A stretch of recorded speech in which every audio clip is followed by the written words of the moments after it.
जय मसीह की। आप सब जितने भी इस आराधना सभा में जो ऑनलाइन हो रही है जुड़े हुए हैं, आप सबका स्वागत है इस आराधना में।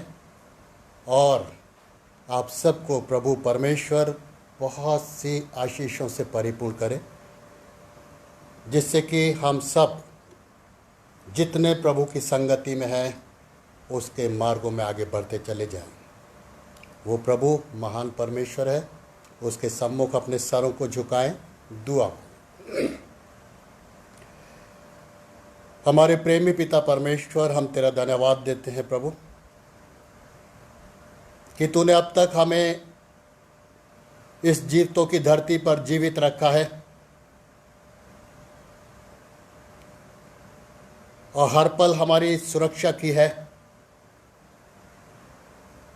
हमारी अगुवाई की है कि प्रभु बुराई के रास्तों से दूर रहते हुए तेरे भलाई के रास्तों पे आगे बढ़ें और अपने जीवन से तेरी इच्छा को पूरा कर सकें, क्योंकि तूने हम में से हर एक को एक उद्देश्य के साथ इस संसार में भेजा है। प्रभु,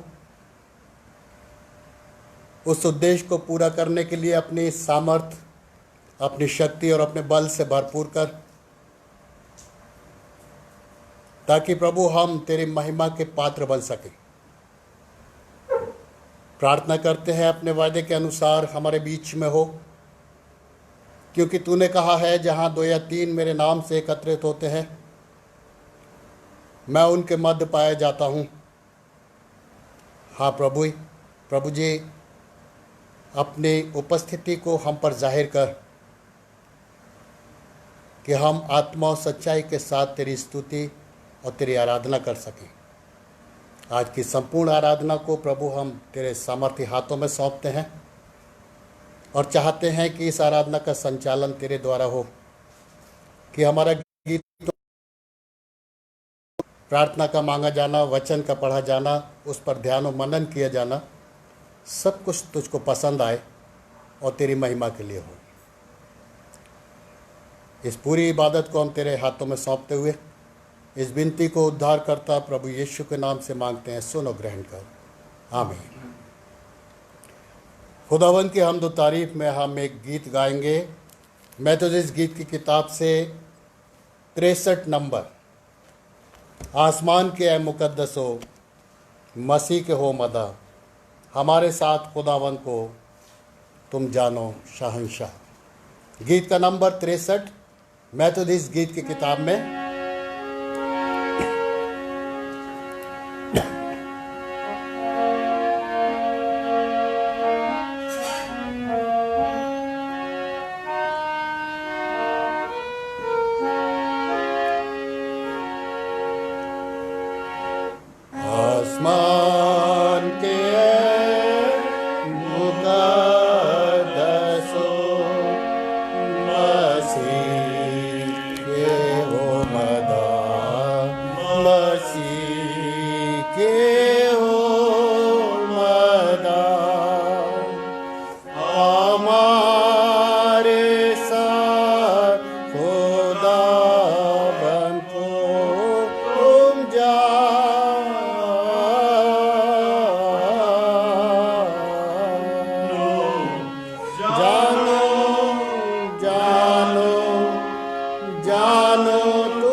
Maslu Akir Gamza Dato Tum Jano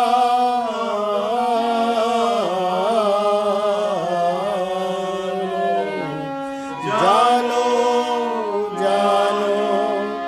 Jano Tum Jano Shah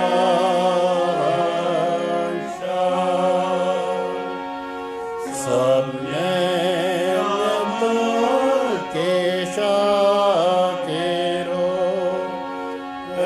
सारी कल्कुला सारी कल्कुला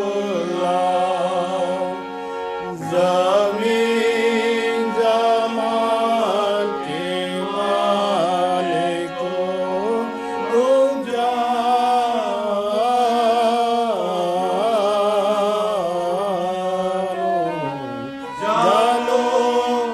जानो जानो तुम जानो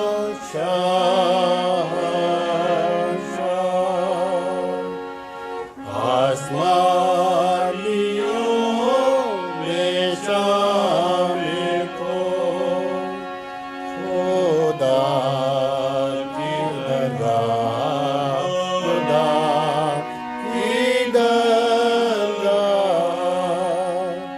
आवालो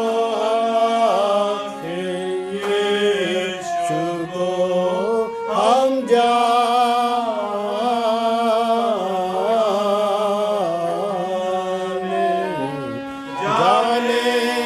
जाने जाने हम जाने शहंशाह।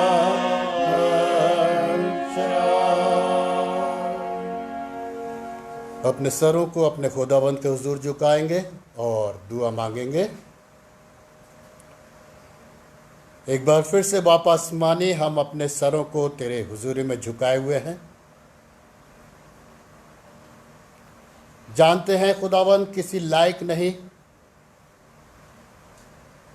हमारी जिंदगियां गुनाहों से भरी हुई हैं।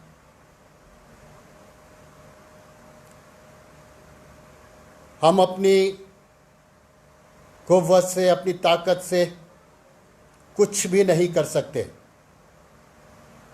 क्योंकि तारी सारी सामर्थ तेरी है प्रभु। और तूने अपने वचन में कहा है कि देखो इन तारागणों को मैं इनको इनके नाम से बुलाता हूं और ये मुझे जवाब देते हैं। हाँ खुदावंद, तूने ही इस सृष्टि की रचना की है, तेरी नज़रों से कोई भी चीज़ छिपी नहीं है। तू हर पल अपनी निगाहों को सारी सृष्टि पर लगाए रखता है, और जब जब हम मुसीबतों में होते हैं, परेशानियों में होते हैं, खुदावंद तू अपनी दया करता है। आज के इस वक्त में, जबकि ना सिर्फ हमारे शहर में, ना सिर्फ हमारे देश में, बल्कि सारे संसार में एक बड़ी महामारी के रूप में कोरोना वायरस फैला हुआ है। खुदावंद हम तुझसे दुआ मांगते हैं कि तू अपनी सामर्थ को इस्तेमाल कर, क्योंकि तुझसे कुछ भी बढ़कर नहीं और तेरे लिए कुछ भी असंभव नहीं। हम अपने मनों को प्रभु तेरे सम्मुख लाते हैं, अपनी जिंदगियों को तेरे सामने डालते हैं और तुझसे यही विनती करते हैं कि अब तक की हमारी सारी गलतियों, हमारे सारे गुनाहों को माफ़ कर और इस महारोग को इस संसार से दूर कर, ताकि जो लोग पीड़ित हैं, जो लोग परेशान हैं, जो लोग इस बीमारी में फंसे हुए हैं, प्रभु वो अपने जीवन में चैन और आराम पाएं, चंगाई पाएं और प्रभु अपने जीवन से तेरा धन्यवाद दे सके। प्रार्थना करते हैं प्रभु उन जीवनों के लिए जो इन बीमारों की सेवा में लगे हुए हैं। उन सबको प्रभु हम तेरे सामने सौंपते हैं। क्योंकि प्रभु हम जानते हैं कि जब तेरा साया हम पर बना रहता है तो संसार का कोई भी कष्ट हमें छूने नहीं पाता है। तूने स्वयं कहा है कि चिंता मत करो, धीरज धरो, क्योंकि मैं तुम्हारे साथ संसार के अंत तक हूं। हाँ प्रभु, तू अपनी दया अपने उन लोगों पर कर, चाहे वो डॉक्टर हो, स्टाफ नर्सेज हो, सफाई कर्मी हो, पैरामेडिकल स्टाफ हो, टेक्नीशियंस हो, समाज सेवी संस्थाएं हों, पुलिसकर्मी,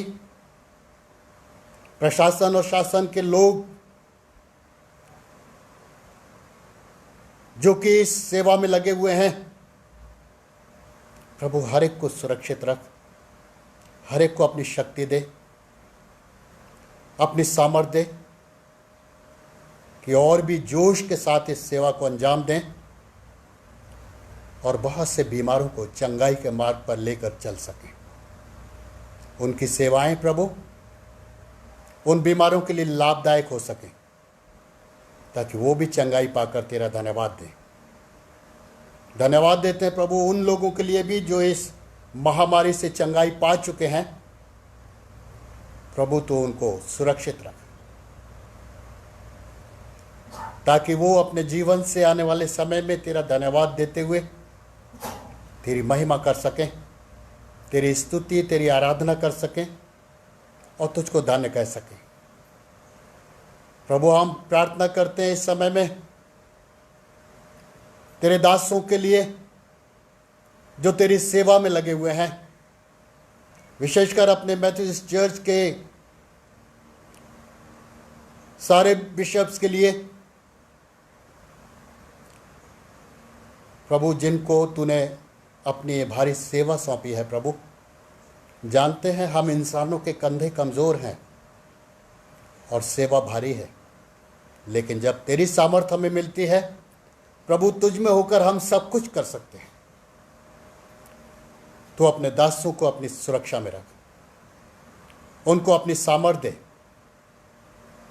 कि सच में वो उस सेवा को जो तूने सौंपी है बड़ी ईमानदारी वफादारी के साथ अंजाम दें और स्वयं और उनके परिवार तुझसे आशीषित हो सके।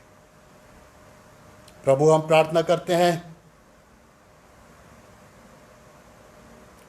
अपने माननीय बिशप डॉक्टर ए.के. सरवण साहब के लिए, जबकि प्रभु तूने उनको बहुत सी जिम्मेदारियां सौंपी हैं और हम तेरा धन्यवाद देते हैं कि उन जिम्मेदारियों को निभाने के लिए तूने आज तक उन्हें अपनी सामर्थ्य और अपने बल से भरपूर किया है। समय समय पर वो तेरी सेवाओं को अंजाम देते हैं और तेरी इच्छा को पूरा करते हैं। प्रभु तू अपना दया भरा हाथ उन पर बनाए रख, मैडम पर और परिवार के हर एक जन पर तेरा सामर्थ्य हाथ बना रहे कि हर एक तुझ में सुरक्षित पाए जाए और तेरी आशीष उन पर उंडेली जा सके। प्रभु हम प्रार्थना करते हैं नॉर्थ इंडिया रीजनल कॉन्फ्रेंस के सारे डीएसएस, सारे कॉन्फ्रेंस ऑफिसर्स, सारे पासबानों के लिए, डिकनेसेस के लिए, हेड ऑफ द इंस्टीट्यूशंस के लिए और इंस्टीट्यूशंस में कार्यरत सारे जीवनों के लिए। प्रभु हर एक को तू अपनी सामर्थ्य से भरपूर कर, ताकि प्रभु जी वो भी तेरी सेवा को तेरी इच्छा के अनुसार अंजाम देते हुए इस कॉन्फ्रेंस को आगे बढ़ाने वाले हो सकें, इन इंस्टीट्यूशंस को आगे बढ़ाने वाले हो सकें। एक एक इंस्टीट्यूशन को प्रभु हम तेरे सम्मुख लाते हैं और तेरी अगुवाई में रहते हुए प्रभु उनके लिए तुझसे प्रार्थना करते हैं कि प्रभु वो इंस्टीट्यूशन तेरी महिमा का कारण बन सके। हमारी प्रार्थना है प्रभु हमारे बरेली शहर के जितने भी पासबान पाए जाते हैं उन सबको भी तू अपनी सामर्थ्य से भरपूर कर। जितने इंस्टीट्यूशन हमारे बरेली में पाए जाते हैं, bishop Mandal inter college, Matthews girls inter college और हॉस्टल, वॉन बेबी फोल्ड,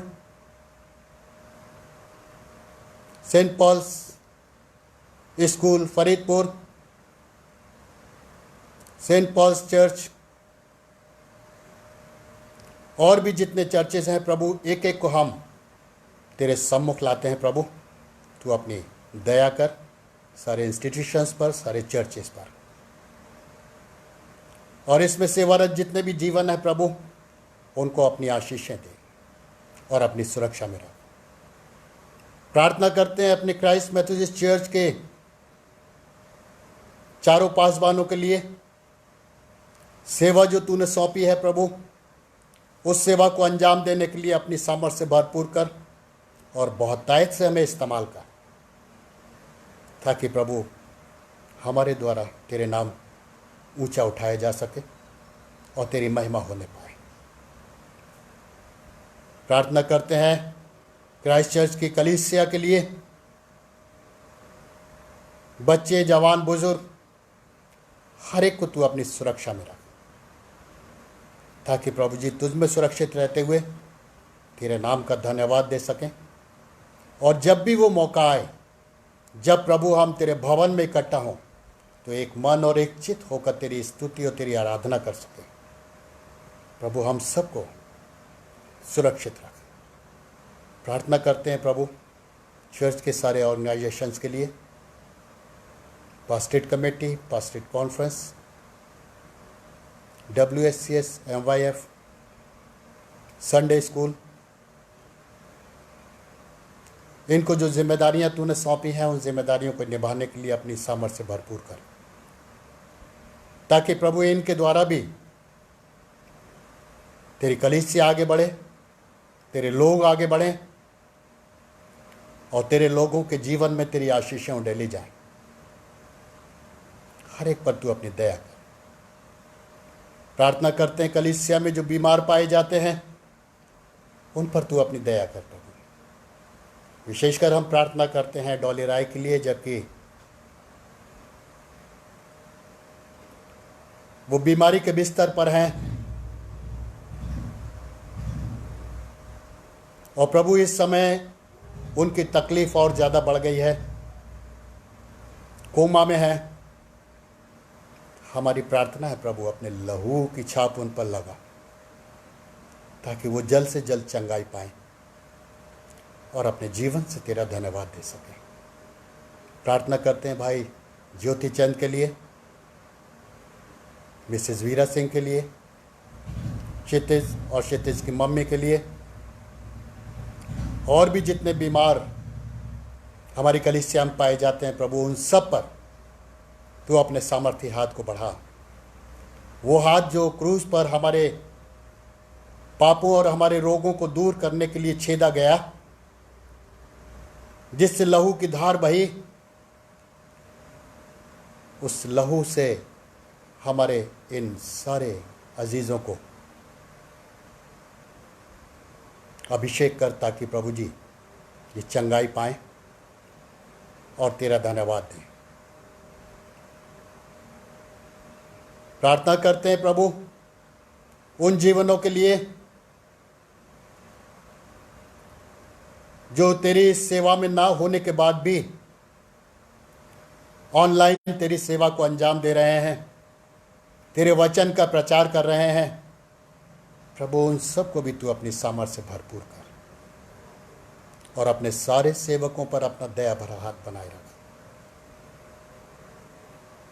प्रार्थना करते हैं प्रभु उन लोगों के लिए जो इस वक्त सफ़र में हैं, उनके सफ़र को मुबारक कर, सुरक्षित उनके स्थानों तक पहुंचा, ताकि अपनी अपनी जगहों पहुंचकर वो तेरा धन्यवाद दे सकें। उन परिवारों को तेरे सम्मुख लाते हैं प्रभु, जो इस लॉकडाउन की वजह से अपनी रोजी रोटी खो बैठे हैं। उनके परिवारों में दिक्कतें और मुसीबतें आ रही हैं, किल्लत है खाने पीने की। प्रभु उनके लिए तू अपने स्वर्ग के भंडार के द्वारों को खोल ताकि उनकी आवश्यकताएं पूरी हों और समाज में फैली हुई सारी बुराइयों से दूर रहते हुए प्रभु वो अपने जीवन को तेरी महिमा के लिए इस्तेमाल होने दें। विनती करते हैं प्रभु, तो हम सब पर अपनी दया कर। तेरे सम्मुख लाते हैं भाई मॉरिस मैसी को, भाई दयानिधि डिल्लू को, मिस्टर जैफर निकल्स को, राजेश लाल को,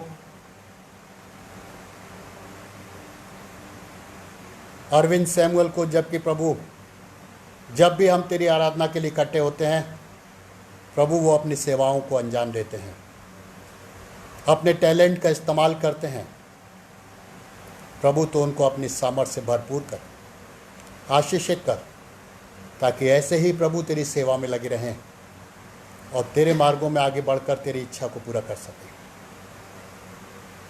प्रार्थना करते हैं प्रभु जी आज तेरे दास के लिए, जबकि आज का वचन तूने अपने दास को चुना कि रेवरेंड के.बी. एडमंड साहब के ज़रिए हम इस वचन पर मनन कर सकें, तो हे प्रभु तू अपनी सामर्थ्य को अपने दास को दे।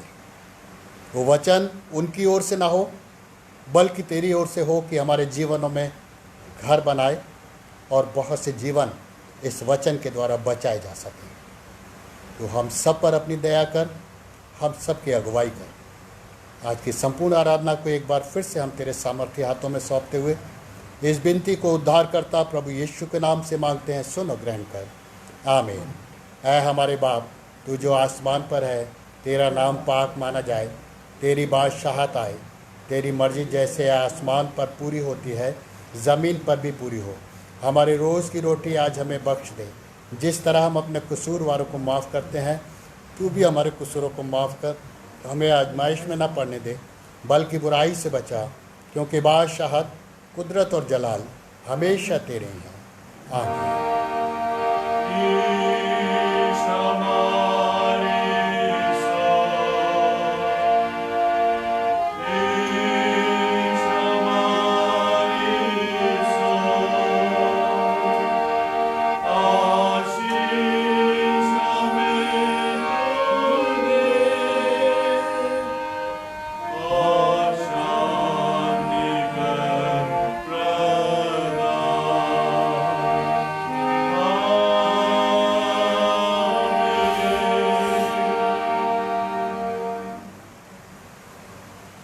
प्रभु परमेश्वर के पवित्र वचन से पढ़ने के लिए निकाल लीजिए मेरे साथ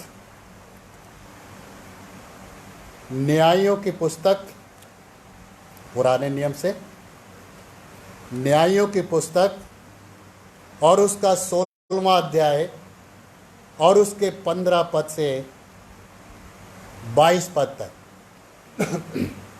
न्यायों की पुस्तक 16वां अध्याय 15 पद से 22 पद तक। यहाँ लिखा हुआ है, तब दलीला ने उससे कहा, तेरा मन तो मुझसे नहीं लगा, फिर तू क्यों कहता है कि मैं तुझसे प्रीति रखता हूँ? तूने ये 3 बार मुझसे छल किया और मुझे नहीं बताया कि तेरे बड़े बल का भेद क्या है। सो जब उसने हर दिन बातें करते करते उसको तंग किया और यहाँ तक हट किया कि उसके नाकों में दम आ गया, तब उसने अपने मन का सारा भेद खोलकर उससे कहा, मेरे सिर पर छुरा कभी नहीं फिरा, क्योंकि मैं माँ के पेट ही से परमेश्वर का नाज़ीर हूँ। यदि मैं मूड़ा जाऊँ तो मेरा बल इतना घट जाएगा कि मैं साधारण मनुष्य सा हो जाऊंगा।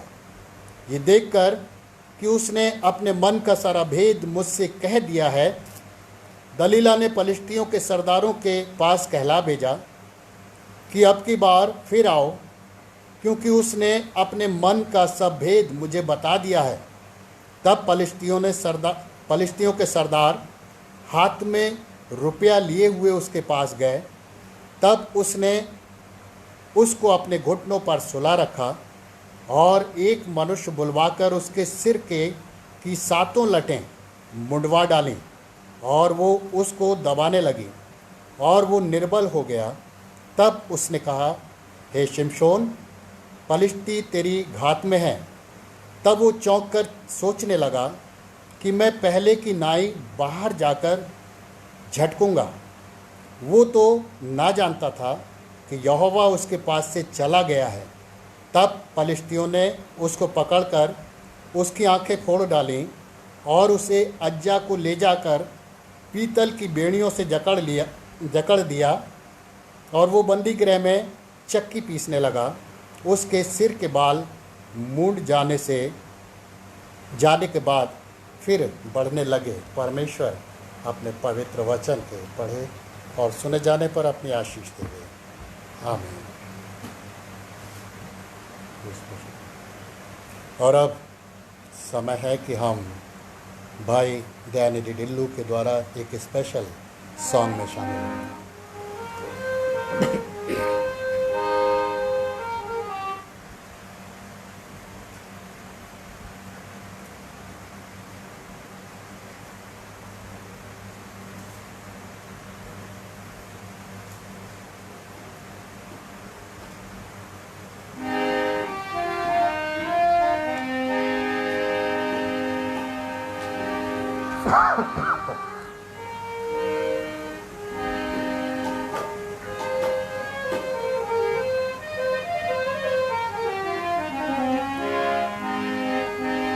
यहोवा चरवाहा मेरा,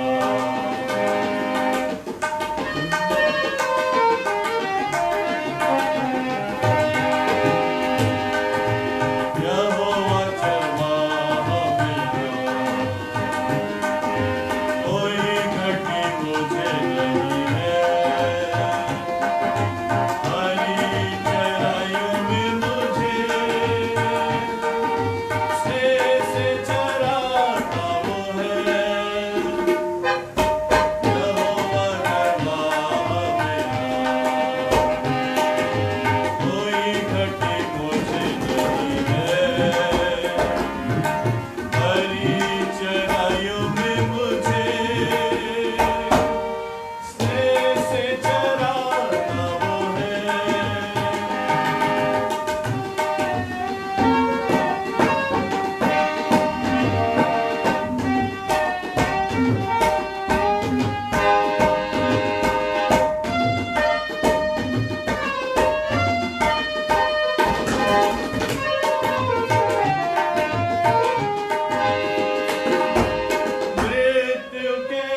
अच्छा गीत हमने भाई दयानिधि के द्वारा सुना।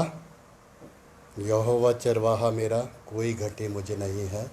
सच में जब हम उसकी चरागाह की भेड़ें बन जाते हैं, जब हम उसको अपना चरवाहा मान लेते हैं, तो हमारे जीवन में ना तो कोई कष्ट होता है, ना कोई दुख होता है, ना कोई परेशानी होती है और ना ही कोई कमी होती है, क्योंकि वो हमारे लिए अपने स्वर्गीय भंडारों को खोलने के लिए तैयार है। जैसा कि मलाकी कहता है कि परख कर देखो कि मैं तुम्हारा यहोवा तुम्हारे लिए स्वर्ग से आशीषों के झरोखे खोलता हूँ कि नहीं। सच में हम जब उसकी संगति में होते हैं तो आशीषों को पाते हैं। हर एक हमारी आवश्यकता उसके द्वारा पूरी होती है। इस गीत में भाई दयानिधि साहब का बड़ा हम धन्यवाद देते हैं इस गीत के लिए कि बहुत अच्छी तरह से उन्होंने इस गीत को गाया। अब एक भजन में हम और शामिल होंगे। हम दो सन्ना गीत की किताब से 58 नंबर,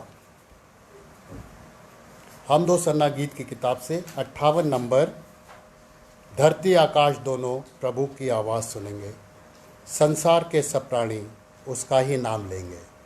और इसी बीच आज की ऑफरिंग भी हम जमा कर लेंगे।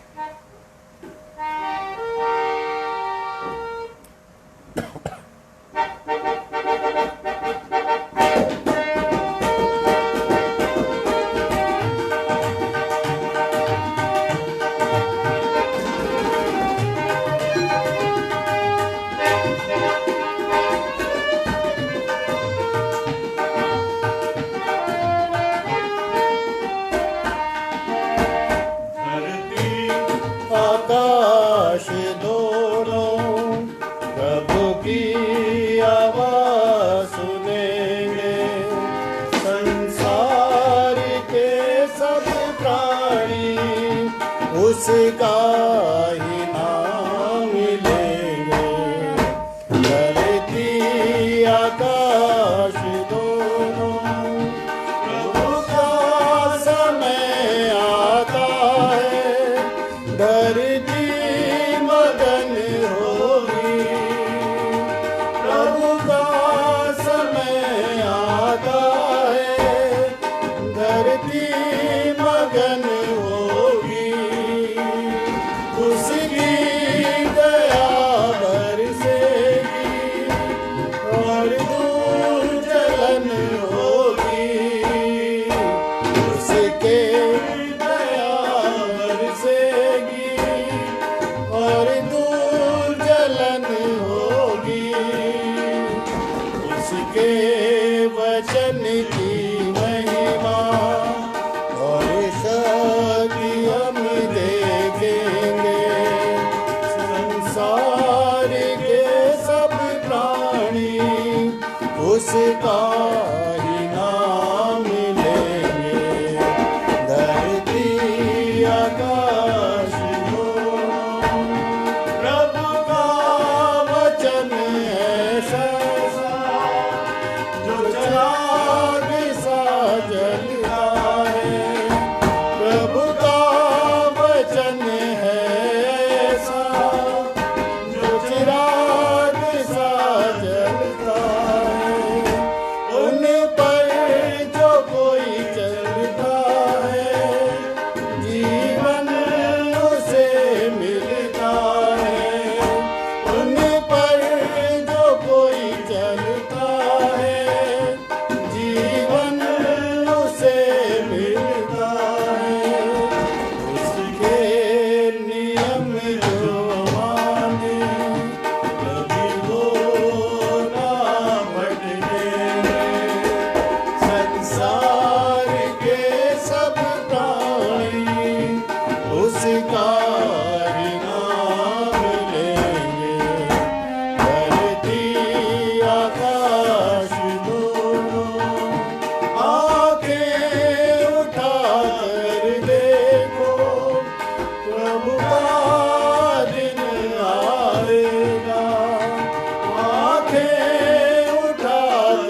कोरस में शामिल होंगे। लाए हैं ये हदिया खुदावन, लाए हैं ये हदिया खुदावन, तेरा ही है तूने दिया है, तेरा ही है तूने दिया है, कर कबूल से आशीष इस पर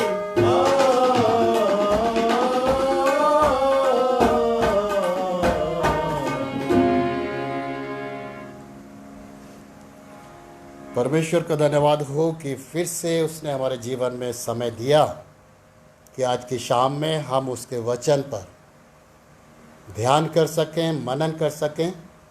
और जैसा कि मैंने आपसे कहा कि रेवरेंड के बी एडमंड साहब आज परमेश्वर के उस वचन को हमारे बीच में लेकर आए हैं जो परमेश्वर ने आज की सेवा के लिए उन्हें सौंपा है। मैं आमंत्रित करूंगा रेवरेंड के बी एडमंड साहब को कि वो आए और इस वचन को हमारे साथ शेयर करें। थैंक यू वेरी मच पादी साहब, और प्रभु का धन्यवाद हो आज की शाम के लिए, जो कि आज का दिन, आज की शाम प्रभु का दिन है। और प्रभु ने कहा मेरे विश्रामवार के दिन को मानने के लिए तुम स्मरण रखना। प्रिय भाई बहनों, हमने भी उस आज्ञा का पालन करते हुए इस ऑनलाइन वर्शिप में हम एक साथ प्रभु की आराधना कर रहे हैं। इससे पहले कि हम लोग परमेश्वर के वचन की ओर जाएं, आइए हम लोग दुआ मांगें। प्रभु जी, हम धन्यवाद देते हैं, आपने एक बार फिर से हमें अवसर दिया कि हम आपके साथ प्रभु मुखातिब हों। और आज के दिन के लिए प्रभु मुझे आपने चुन लिया है कि मैं आज प्रचार करूं। मैं आपका धन्यवाद देता हूं। और जब मैं आपका वचन प्रचार करता हूं, मैं नहीं बल्कि आप मुझ में हो के प्रभु जी बात करें, ताकि हमारे हर एक लोग जो आज शाम हमारे साथ जुड़ रहे हैं उन सबको आशीष मिले। यीशु आपके नाम से, आमीन। मित्रों, अभी आपके सामने न्यायों की किताब में से पढ़ा गया। और इससे पहले कि मैं और प्रचार को शुरू करूं, मैं एक स्थान से और आपके सामने पढ़ूंगा, और इसी न्यायों की किताब और उसका 13 अध्याय और 1 पद से लेकर 4 पद तक, जहाँ इस प्रकार से लिखा है, इस्राएलियों ने फिर यहोवा के दृष्टि में बुरा किया, इसलिए यहोवा ने उनको पलिश्तियों के वश में 40 वर्ष के लिए रखा। दानियों के कुल का सोरावासी मानो नामक एक पुरुष था, जिसकी पत्नी बांझ होने के कारण कोई पुत्र न था। और इस स्त्री को यहोवा के दूत ने दर्शन देकर कहा, सुन, बांझ होने के कारण तेरा बच्चा नहीं है, परंतु अब तू गर्भवती होगी और तेरा एक बेटा होगा। इसलिए सावधान रह कि ना तो वो तू दाख मधु या किसी भांति के मदिरा पिए और न कोई अशुद्ध वस्तु खाए, क्योंकि तू गर्भवती होगी और तेरे एक बेटा उत्पन्न होगा, और उसके सिर पर छुरा ना फिरे, क्योंकि उनके जन्म से परमेश्वर का नाजिर होगा। परमेश्वर अपने वचन के पढ़े और सुने जाने पर हम सबको आशीष दे। एक संडे यहीं से मैंने प्रचार किया था योना नबी के किताब से, और परमेश्वर निनवे नगर को देख रहा था,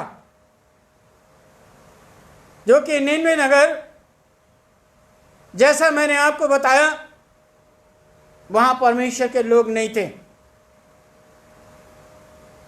अन्य जाति के लोग वहां पर रहते थे। लेकिन पाप इतना बढ़ गया था कि परमेश्वर ने सोचा कि मैं उसको बर्बाद कर दूं। लेकिन जब योना की किताब को हम पढ़ते हैं तो परमेश्वर ने उस शहर के लिए एक योजना, एक प्लान किया, और वो प्लान था वो शहर बच जाए, और योना नबी को निनवे नगर को भेजा। मैं पूरी घटना आपके सामने बयान नहीं करूंगा, लेकिन जब योना नबी निनवे नगर में पहुंचा और उसने प्रचार करना शुरू किया, और कुछ ही दिनों के बाद, 3 दिन के बाद, पूरा शहर, जो एक राजधानी था असूर का, सब बदल गए, प्रभु में आ गए। लोगों ने पश्चाताप किया, लोगों ने आंसू बहाए, और परमेश्वर ने उद्देश्य को माफ कर दिया। 13 अध्याय में इसी न्याय की किताब में हमने पहली दूसरी पद में पढ़ा, अगेन ये इस्राएली 40 साल के गुलामी में फिर चले गए। गिदोन के बाद, गिदोन भी एक नबी था, और उसके बाद ये 13 अध्याय में लिखा है, फिर उन लोगों ने परमेश्वर की दृष्टि में बुरा काम किया, और बुरा काम का परिणाम ये हुआ कि 40 साल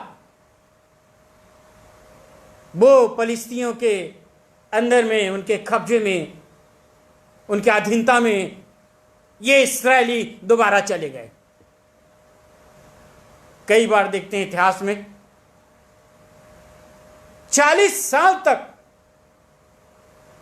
ये मिस्र में गुलाम बन के रहे, और ऐसे ही इतने वर्षों में वो जंगल में फिरते रहे, और एक व्यक्ति ने, जो कि मिस्र और पैलेस्टाइन, वो प्रॉमिस लैंड का रास्ता सिर्फ थोड़े ही समय का था, 7-8 दिन का, लेकिन एक व्यक्ति ने रोक दिया। लिखा है बाइबल में, और वो 40 साल तक पूरे जंगल में मंडराते रहे, और फिर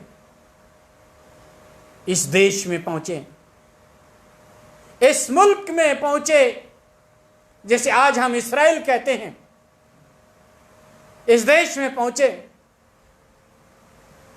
और जोशुआ के बाद ना तो कोई इनका लीडर था, और ना ही कोई अगुवा जो इनको गाइड करे, जिनको सही मार्ग बताए। और इन लोगों ने न्याय की किताब में पढ़े तो ये जजेज, ये न्यायियों को ये चुनते रहे, और ये न्यायी लोग अपने लोगों की और अपनी देश की ये रक्षा करते रहे, जितना उनको आता था, जितना वो जानते थे, परमेश्वर का वचन उनको सुनाते रहें। लेकिन ये देश संभलने में नहीं आ रहा था। और जब गिदोन के बाद, और गिदोन जब तक इस देश का न्यायी रहा, देश, ये इस्राएल देश बहुत अच्छे से स्मूथली परमेश्वर के साथ साथ चलता रहा। और उसके बाद ये देश एक बार फिर, ये लोग एक बार फिर उस फलिस्तीनियों के अंदर आ गए, कब्जे में आ गए। और फलिस्तीनियों ने इस मुल्क को, इस देश को कब्जा कर लिया। कोई न्यायी उनके बीच में नहीं रहा, कोई प्रीस्ट, जिसे आज के शब्दों में कह सकते हैं, उनके बीच में नहीं रहा, कोई प्रचारक इनके बीच में नहीं रहा, कोई परमेश्वर का दास इनके बीच में नहीं रहा। और बुराइयां इतनी बढ़ गई, पाप इतना बढ़ गया, और परमेश्वर इनसे बहुत क्रोधित हो गया। लेकिन प्रभु एक दया का प्रभु था। प्रभु चाहता था कि इनको फिर से स्थापित करे। मेरे प्रिय मित्रों, आज दुनिया में जो हालात है, और दुनिया की तरफ हम देखते हैं,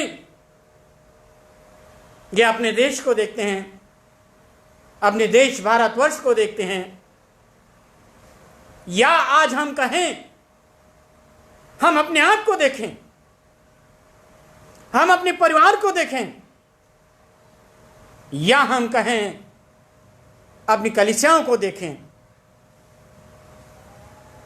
क्या ऐसा तो नहीं इस देश की तरह आज हम भी उस भयानक स्थिति में, उस भयानक हालात में पड़े हैं, जो कि आज हम संभाल नहीं पा रहे हैं। आज हमारे कोई संभालने वाला नहीं है। तब परमेश्वर को दया आई वहां के लोगों के ऊपर। हमारा प्रभु जो दया का प्रभु है, हमारा प्रभु जो हमसे प्रेम करता है, वो हमें हमेशा देखता है तो तरस से भर जाता है और दया आती है। कैसे मैं अपने लोगों को बचाऊं, कैसे मैं अपने लोगों को सुरक्षा प्रदान करूं। और तब 13 अध्याय में पहली पद में हमने पढ़ा, पर मैं यहां पर लिखा है, जैसे यहोवा के दृष्टि में बुरा किया, इसलिए यहोवा ने उनको फलिस्तियों के वश में 40 वर्ष तक रखा, बगैर परमेश्वर के। बाइबल में बहुत सी जगह पाते हैं। एक वक्त ऐसा आया जो 3.5 साल परमेश्वर उनके बीच में नहीं था, और जब 3.5 साल गुजर गए, और इन 3.5 साल के क्राइसिस में, जो हालात में वो देश, इस्राएल देश गुजरा, और तब परमेश्वर ने एलिया नबी से कहा, इनफ, अब तुम जाओ और लोगों को बचाओ। एक नबी को भेजता है, एक परमेश्वर के दास, चुना हुआ दास, एक परमेश्वर का अभिषेक, जो परमेश्वर से प्रेम करने वाला, प्रार्थना करने वाला, परमेश्वर के साथ लगे रहने वाला व्यक्ति को परमेश्वर चुनता है और उसको कहता है, जा, बहुत हो गया। और आप जानते हैं किस तरीके से एलिया नबी के द्वारा उस देश को पानी से, खाने से और हर एक चीज़ों से परमेश्वर ने उनको तृप्त किया। परमेश्वर ने उनको आशीषें दी। और यहां पर एक फरिश्ता आता है, या कह सकते हैं यीशु मसीह आता है, स्त्री के पास, और वो स्त्री बाज है, कोई उसके पास संतान नहीं है, कोई उसके पास बच्चा नहीं है। और स्वर्गदूत कहता है, जैसा इसमें लिखा है, मैं जानता हूं तू बांझ है, बट आज तू सुन ले। मैं दूसरे शब्दों में कहूं, मैं अपने देश और अपने लोगों को बचाने के लिए योजनाबद्ध तरीके से तेरे द्वारा और तेरे कोख के द्वारा एक पुत्र को मैं जन्म देने जा रहा हूं, और वो होगा नाज़ीम। और सुन, ना तो शराब पीना, न गलत काम करना, और ना किसी बुराई में फंसना, और ना ही किसी प्रकार की कोई बुराई या मुंह से गाली गलौज करना, कोई गंदे काम न करना, क्योंकि वो सेपरेट किया होगा, उसके बाल होंगे और उसके बाल में सारा राज होगा। परमेश्वर अपने लोगों को बचाने के लिए आज भी प्रभु अपने लोगों की चिंता करता है। मेरे मित्रों, यह पूरा संसार मेरे प्रभु का है। आज्ञा दी, आदम और हवा को अक्सर उसका जिक्र करते हैं, सब कुछ करना, सब कुछ करना, बट इस पेड़ के, उस बुरे पेड़ के फल को कभी मत खाना। परमेश्वर निर्देश देता है, और यहां पर भी प्रभु निर्देश दे रहे हैं, ना मदिरा पीना, ना गलत काम करना, और ना मदिरा पिए और ना कोई अशुद्ध वस्तु को खाए। कितनी बड़ी बात है मेरे मसीही लोगों। आज जिस हालात से हम गुजर रहे हैं, मेरे मसीही भाई बहनों, आज जिन परिस्थितियों से गुजर रहे हैं, ये कलाम, ये खुदा कलाम, ये परमेश्वर का वचन हमें आत्म जागृति के लिए ये कहता है, तुम ना कोई बुरे काम करना और ना किसी और चीजों की सेवन करना, और देखो मैं तुम्हें बचाना चाहता हूं। आदम और हवा कितने प्यार से परमेश्वर ने बनाया, और अंत में यहां पर 16वें अध्याय में हमने पढ़ा, एक स्त्री जिसका नाम दलीला है, दलीला के मार्फत दलीला समसून के जीवन में प्रवेश कर जाती है, दलीला समसून के जीवन में आ जाती है। आज मैं कहना चाहता हूं, आपसे मुखातिब होना चाहता हूं, आज कितने दलीला ऐसे हैं जो आज हमारे जीवन के अंदर, आज हमारे व्यक्तिगत जीवन में घुस आई है, हमारे घरों के अंदर घुस आई है, और वो जिसे परमेश्वर ने कहा अपनी ताकत के राज किसी को मत बताना, एक्सपोज मत करना, तो नाज़ीर है, तो खुदा का चुना हुआ पात्र है, तो खुदा का बंदा है। मैंने तुझे स्पेशल अपने काम के लिए चुना है, तूने मैंने पृष्ठ बनाया है, मैंने तुझे उच्च अधिकारी बनाया है, मैंने तुझे सेवा दी है। हर एक व्यक्ति को परमेश्वर कहता है। लेकिन आज दलीला के रूप में कितने दलीलाएं जो आज हमारे जीवन में घुस आई, कि वो नहीं चाहती कि हम प्रभु के राज का विस्तार करें, हम प्रभु की सेवा को आगे बढ़ाएं। और जो हालात जो 40 साल का वो देश भुगत रहा है, अगर आज मेरे भाई बहनों, अगर आज हम मूल्यांकन करें प्रभु ने हमें सब कुछ दिया था, हमारे पास सारी वो चीजें थी, सब कुछ था। चर्च को दिया था, लोगों को दिया था, हमारे लोगों को दिया था। लेकिन दलीला जैसे,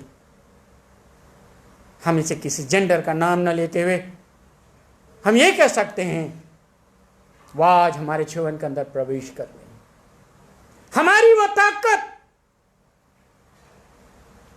हमारी वो ताकत, जो ताकत परमेश्वर ने समसून को दी थी। जब रास्ते में जा रहा था तो एक शेर दिखाई दिया, निहत्थे था, कुछ नहीं था, और लिखा है, तेरे अध्याय से अगर आप पढ़ें तो उसने उसके दोनों जबड़े को पकड़ के उसने फाड़ दिया, उसको छील दिया।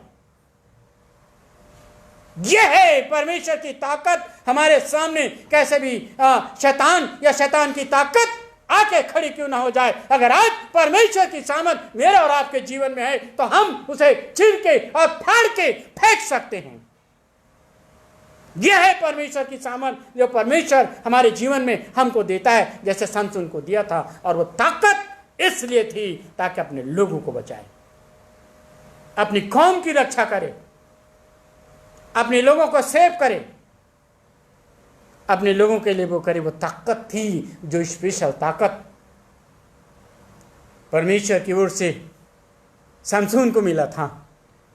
क्या वो ताकत हमारे बुजुर्गों में नहीं थी? क्या वो सामर्थ हमारे लोगों में नहीं था जो अपने लोगों को बचाने के लिए दिया था? शायद हम आज निढाल हो गए, कमजोर हो गए, भरोसा ही नहीं रह गया। आज वो ताकत दलीला, और आगे को लिखा है इसमें 16 अध्याय में, दलीला को लगा दिया गया। शैतान बहुत चालाक है, किसी ना किसी को हमारे पीछे लगा देता है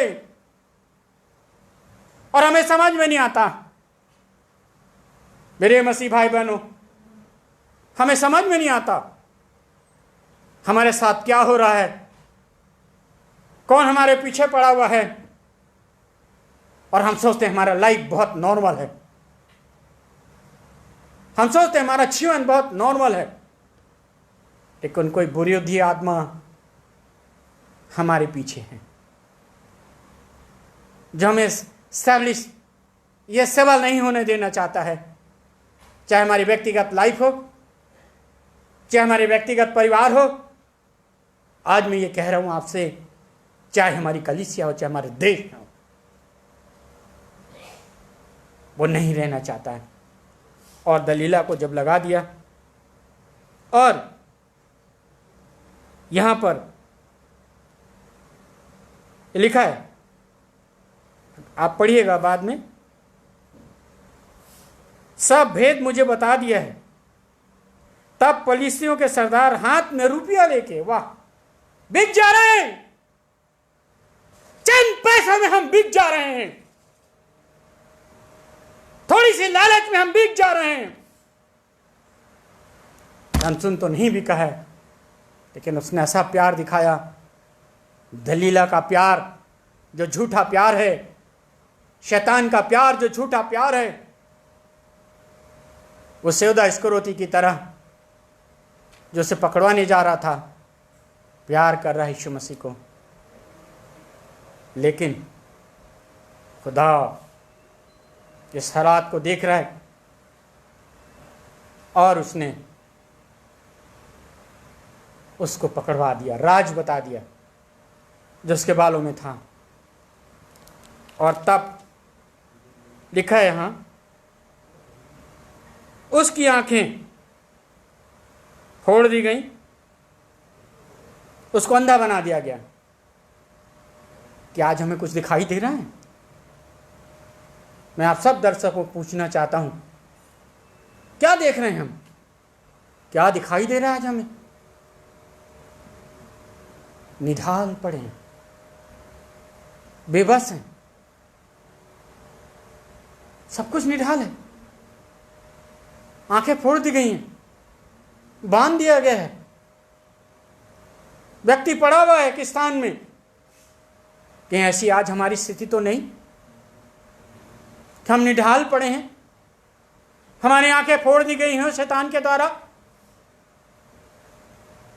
वो गाना भी गाते, मैं ना बीना जग में फिरता, राह कौन दिखाए, तुझसे हे प्रभु कृष्ण विधाता, तू ही राह बताए। अंधा, वाह। और इसको नहीं मालूम। और लिखा है यहां पर 16 अध्याय में, इससे के पहले बाहर जाकर झटकूंगा, लेकिन नहीं मालूम उसका परमेश्वर उसके जीवन से जा चुका था। लिखा है वो नहीं जानता था, यह वह उसके पास से चला गया है, उस पाप की वजह से, उस गुनाह की वजह से। परमेश्वर नहीं है, उसके जीवन खाली हो गया है। प्रभु उसके जीवन में नहीं है, उसके जीवन से परमेश्वर का महिमा उठ चुका है। आज मुझे और आपको इस बात की मूल्यांकन करने की जरूरत है, क्या मेरे जीवन में परमेश्वर है, या मेरे गुनाह ने मुझे परमेश्वर से अलग कर दिया है, या मेरे झूठ ने, मेरी बुराई ने, मेरे बुरे कामों ने आज मुझे परमेश्वर से अलग कर दिया है। आज हम सोचते हैं बहुत परफेक्ट हैं, आज हम सोचते हैं बहुत अच्छे हैं, लेकिन मेरे मित्रों, अगर शायद आज हम समसून की तरह जीवन जी रहे हैं, उसको नहीं मालूम उसका परमेश्वर उसके पास से चला गया है, महिमा उठ चुका है। आज कहीं ऐसा तो नहीं, हम बहुत अच्छा दिखाई देते हैं। प्रभु उस पेड़ के पास पहुंचे, बहुत अच्छा लग रहा था, बहुत सुंदर दिख रहा था, लेकिन उसमें फल नहीं पाया, श्राप में बदल गया। आज मैं आपको श्राप से मुक्ति दिलाना चाहता हूं यीशु मसीह में। आज उन सारे बंधनों से मैं आपको आह्वान करता हूं कि हम छुटकारा पाएं। हमें नहीं मालूम हमारा परमेश्वर हमारे जीवन, हमारे घर से, हमारे बच्चों के बीच से चला गया है। एक्सक्यूज मी, परमेश्वर चला गया है। आज परमेश्वर चाहता है कि हम बचाए जाएं। शमसून को नहीं मालूम उसके जीवन से उसका परमेश्वर चला गया है। वो सोचता था आज भी परमेश्वर मेरे जीवन में वैसे ही है, लेकिन नहीं मेरे भाइयों, जैसा मैंने कहा, दलीला के रूप में शैतान हमारे जीवन में आ जाता है, हमें छिन भिन कर देता है, हमें अंधा बना देता है, और यहां तक हमारे जीवन से हमारे परमेश्वर को भी अलग कर देता है, जो हमें मालूम नहीं होता। ऐसा लगता है कि प्रभु हमारे साथ है, ऐसा लगता है कि जो दुआएं हम मांग रहे हैं, हमारी दुआएं सुनी जा रही हैं। ऐसा लगता है कि हमारी प्रार्थना जो हम प्रभु के सामने करते हैं उसका उत्तर आ रहा है। शमसून ने सोचा आज भी मेरे अंदर वो बल है। शैतान हमारे जीवन को धोखे में रखता है, शैतान हमें डिसीव करता है, शैतान हमें धोखा देता है, और हर एक मसीह ये सोचता है कि आज भी प्रभु हमारे साथ है तो आमीन। और मैं कहता हूं प्रेज द लॉर्ड। अगर आज प्रभु नहीं है, हम सोचें क्या करें। 40 साल बहुत होता है शैतान के बंधन में रहना। शैतान हमें अपने गुलाम बना के रखना चाहता है और रखता है, लेकिन परमेश्वर उपाय निकालता है हमें बचाने के लिए। वो हमें ढूंढता है, और तब यहाँ पर 16 अध्याय में, और उसके बाद यहाँ पर और आगे आ जाएंगे, इसका बयान 17 पद तक है।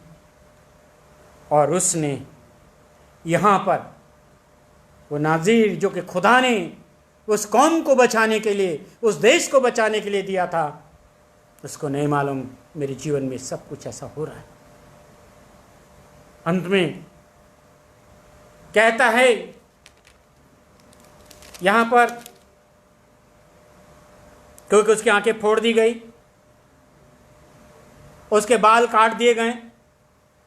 अगर आगे को आप पढ़ें तो वहां कहता है, ए खुदा, मैं जानता हूं मैंने गुनाह किया है, एक बार मेरे बल को लौटा दे ताकि इनसे मैं बदला ले सकूं। पश्चाताप, तौबा करता है, माफी मांगता है खुदा से। उसे नहीं मालूम जंजीरों से जकड़ा हुआ हूं, शैतान ने जकड़ रखा है। दलीला जैसे बहुत सी आत्माएं आज मेरे जीवन के अंदर घुस आई हैं, जो आज मुझे यूज कर रही हैं, आज जो मुझे इस्तेमाल कर रही हैं। आंखें फोड़ दी गई हैं। शैतान ने हमें अंधा बना दिया है। शैतान ने हमें अपने जंजीरों से बांध दिया है। तौबा करता है, ऐ खुदा, मेरे बल को एक बार फिर लौटा दे, मुझे ताकत दे दे ताकि मैं अपने दुश्मनों से बदला ले लूं। आज मुझे और आपको उसी पश्चातापी हृदय से प्रभु से हम माफी मांगें और प्रभु से कहें, चाहे हमारा व्यक्तिगत हो, चाहे हमारे पारिवारिक जीवन का हो, चाहे हमारी कलीसियाई रूपी हो, हम खुदा से माफी मांगें और कहें, खुदा तो अपने बल को, अपनी ताकत को और अपनी सामर्थ को एक बार फिर मेरे जीवन में दे दे, ताकि मैं शैतान से, ताकि मैं इन परिस्थितियों से, ताकि मैं इन हालात से जो आज मेरे जीवन को बहुत मजबूर कर दी गए हैं, चाहे दलीला रूपी कोई भी आत्माएं हैं जो आज मेरे जीवन के अंदर है, मैं उसे बदला ले सकूं। और जैसे ही उसने पश्चाताप किया, समसून ने माफी मांगी खुदा से, क्योंकि उसे कुछ दिखाई नहीं दे रहा था, उसको अंधा कर दिया था। मेरे मित्रों, यहां पर लिखा है, एक नई सामत, एक नई ऊर्जा उसके जीवन में आ गई। और जितने जो उसके तमाशा बना रहे थे, तमाशा हमारा जीवन का शैतान बनाता है, हमारा मजाक उड़ाता है शैतान, हमारा उपवास उड़ाता है शैतान। शैतान का काम है हम मसीही लोगों का मजाक बनाना, हम विश्वासी भाई बहनों का मजाक बनाना। मजाक बनाया जा रहा है, लोग हंस रहे हैं, लोग ठट्टू में उड़ा रहे हैं, लोग उपवास कर रहे हैं। वैसी वक्त है मसीह को लिए मजाक बना रहे थे। डाकू कह रहा है, तो परमेश्वर का पुत्र तो मुझे ही बचा दे। क्या उस दृश्य, आज का वो दृश्य जो दलीला ने और पलिस्तियों ने जो उसको जाने नहीं देना चाहते थे, उसको बंधक बना रखा है, उसका तमाशा बनाया जा रहा है। आज अगर ऐसी परिस्थिति है हमारे जीवन में, लोग हमारा उपवास बनाते हैं, हमारा मजाक बनाते हैं, बनाने दीजिए। कहिए, जा प्रभु तुझे क्षमा करे।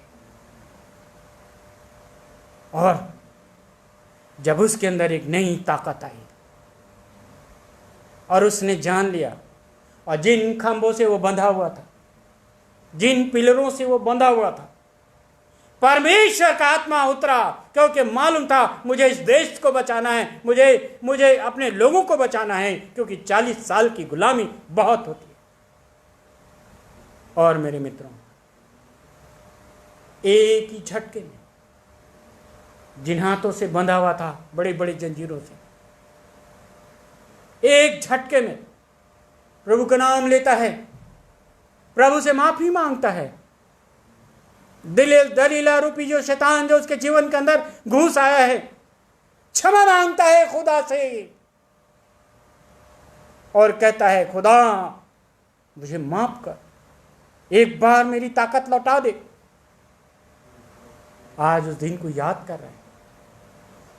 ये नाज़ीर होगा, न ही शराब पिएगा, ना बुरे काम करेगा, ना झूठ बोलेगा, ना धोखा देगा, ना निंदा करेगा।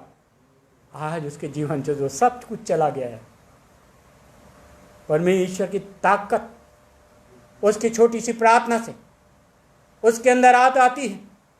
अरे एक बलवान हो जाता है। वो बलवान जो शुरू में मैंने कहा निहत्ते, वो शेर को फाड़ देता है, चकनाचूर कर देता है। आज वक्त आ गया है कि हम भी शैतान रूपी वो ताकत जो हमारे सामने खड़ी रहते, यीशु नाम से हम उन्हें टुकड़े टुकड़े करें। और जैसी ही ताकत आती है, खींचता है जंजीरों को, पूरा का पूरा रूप छज्जा गिर जाता है। और उसके मजाक बनाने वाले, उसके उपवास बनाने वाले सब धराशायी हो जाते हैं, मर जाते हैं। आज उस ओर परमेश्वर देखता है। सिर्फ मुझे और आपको परमेश्वर की बातों को मानना है। जिस उद्देश्य के लिए परमेश्वर ने मुझे और आपको बुलाया है, जिस उद्देश्य के लिए परमेश्वर ने मुझे और आपको एक मसीह घराने में जन्म दिया है, जिस उद्देश्य से मैं और आज आप मसीह हैं, जिसने अपना लहू बहाया, हम उसकी कीमत को जाने, हम उसके क्रूस को पहचाने, हम उसके लहू को पहचाने। इसने पहचाना और पश्चाताप किया, और जैसे ही जंजीर टूटा, पूरा रूप टूट गया। और जो मजाक बनाने वाले थे, जो तमाशा बनाने वाले थे, सब खत्म। आज हम देखना चाहते हैं अपने जीवन में बड़े काम। क्या आप चाहते हैं कि परमेश्वर हमारे जीवन में बड़े बड़े काम करे? आप चाहते हैं कि हमारी परेशानियां दूर हो? आप चाहते हैं कि फलिस्ती जो आज हमारे सामने खड़े हैं, हम उन्हें गिरा दें? आज उन बीमारियों से, कोरोना वायरस से हम लड़ सकें? आज उन परिस्थितियों को हम कंट्रोल कर लें? यस, अगर एक साथ हम आ जाते हैं और प्रार्थना करते हैं और पश्चाताप करते हैं, जैसे निन्वे के लोगों ने, जैसे मैंने बताया, पश्चाताप किया, परमेश्वर ने निन्वे शहर को माफ कर दिया। आज भी वही उसका नेचर है, आज भी वही उसका स्वभाव है, जो मुझे और आपको माफ करने के लिए, मुझे और आपको क्षमा करने के लिए तैयार है।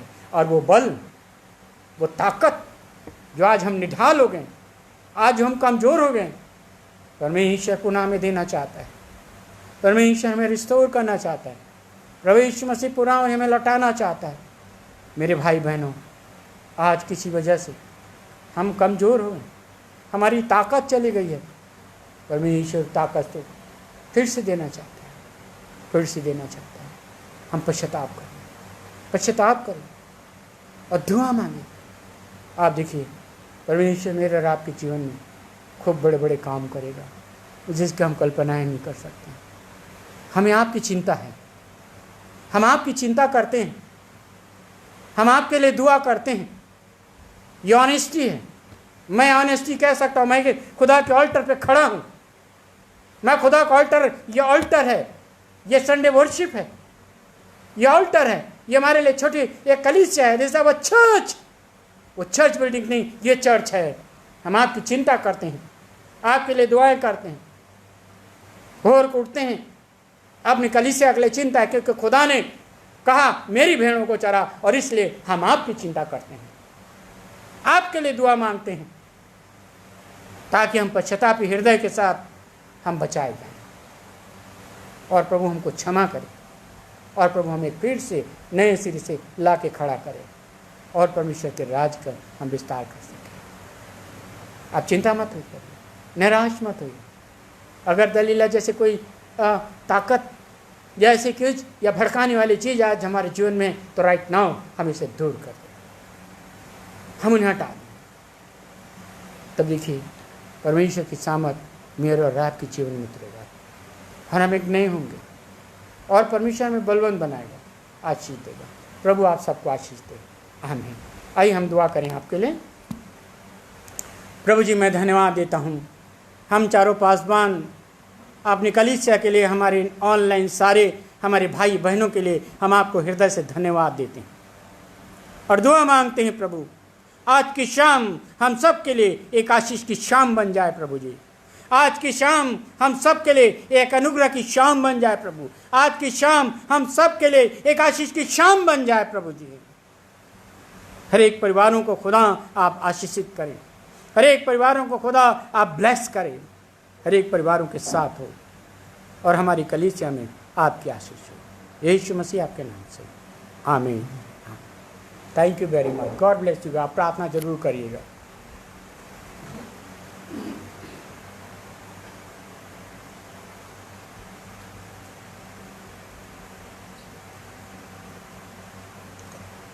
परमेश्वर का धन्यवाद हो आज के जीवित वचन के लिए, जो रेवरेंड के.बी. एडमंड साहब के द्वारा हम सब तक पहुंचा। और हमें विश्वास है कि हम सब लोग आज के वचन से आशीषित हुए हैं। आज की इस इबादत के लिए भी हम धन्यवाद देते हैं पादरी प्रमोद नंदा साहब के, mister Dayanidhi Dillu, mister Morris Massey साहब, Jeffer Nichols, Rajesh, Arvind Samuel. और दुआ यही है कि प्रभु आप सबको बहुत बरकत दे। हमारी इबादत को फेसबुक पे ऑनलाइन करने में आप सबका बहुत बड़ा सहयोग रहता है और बराबर इस इबादत में आप लोग शरीक रहते हैं। प्रभु आपको बहुत बरकत दे। हमारी वेंसडे फेलोशिप बुधवार को शाम को 6 बजे होती है, वही समय है। और आप सबसे ये अपील है कि वेंसडे फेलोशिप में भी आप लोग ज़्यादा से ज़्यादा संख्या में जुड़ा करें और प्रभु की बरकतों को हासिल करें। संडे वर्शिप सर्विस भी हमारी शाम को 6 बजे ही होती है ऑनलाइन। कोई और सूचना होगी तो आप सब तक पहुंचाने की पूरी कोशिश की जाएगी। आप में से बहुत से लोगों ने अपनी ऑफरिंग भेजी है और निरंतर भेज रहे हैं। हमारी दुआ है प्रभु आप सबको अपनी आसमानी बरकतों से परिपूर्ण करें। आखिर में हम सब मिलकर एक कोरस गाएंगे, काश कि यीशु की खूबियाँ मुझ में हैं।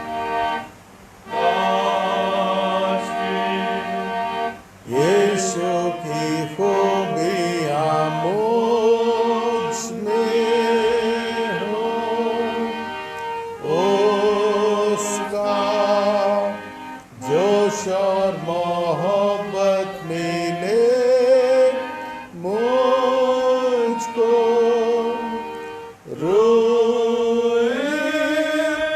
लाई तू आ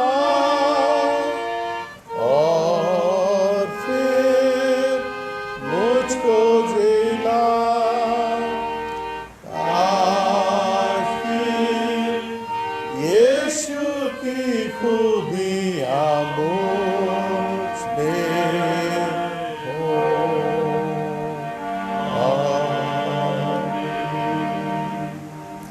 और अब हमारे प्रभु यीशु क्रिस्ट का अनुग्रह, परमेश्वर पिता का प्रेम, पवित्र आत्मा की सहभागिता हम में से प्रत्येक जन के साथ अब से अब तक होती रहे। आमीन।